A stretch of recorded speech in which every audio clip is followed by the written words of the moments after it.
വെള്ളത്തിൽ ജീവിക്കുന്ന ചെന്നായ്ക്കൾ എന്നാണ് പിരാന മത്സ്യം അറിയപ്പെടുന്നത്. ലോകത്ത് അറിയപ്പെടുന്ന അപകടകാരികളായ മത്സ്യങ്ങളിലൊന്നാണ് പിരാന. ഈ ശുദ്ധജല മത്സ്യത്തെ തെക്കേ അമേരിക്കയിലാണ് കൂടുതലായും കണ്ടുവരുന്നത്, പ്രത്യേകിച്ചും ആമസോൺ നദിയിൽ. 1913 അമേരിക്കൻ പ്രസിഡന്റായിരുന്ന തിയഡോർ റൂസ്വെൽറ്റ് ബ്രസീൽ സന്ദർശിച്ച വേളയിൽ ആമസോൺ നദിയിൽ വെച്ച് ഒരു ആടിനെ പിരാന മത്സ്യങ്ങൾ ജീവനോടെ തിന്നുന്നത് കാണുവാൻ ഇടയായി.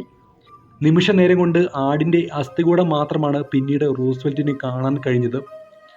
1914 അദ്ദേഹം എഴുതിയ ത്രൂ ദി ബ്രസീലിയൻ വെൽഡർനെസ് എന്ന പുസ്തകത്തിൽ പേടിപ്പെടുത്തുന്ന ജീവികൾ എന്നാണ് പിരാന മത്സ്യത്തെപ്പറ്റി പരാമർശിച്ചത്.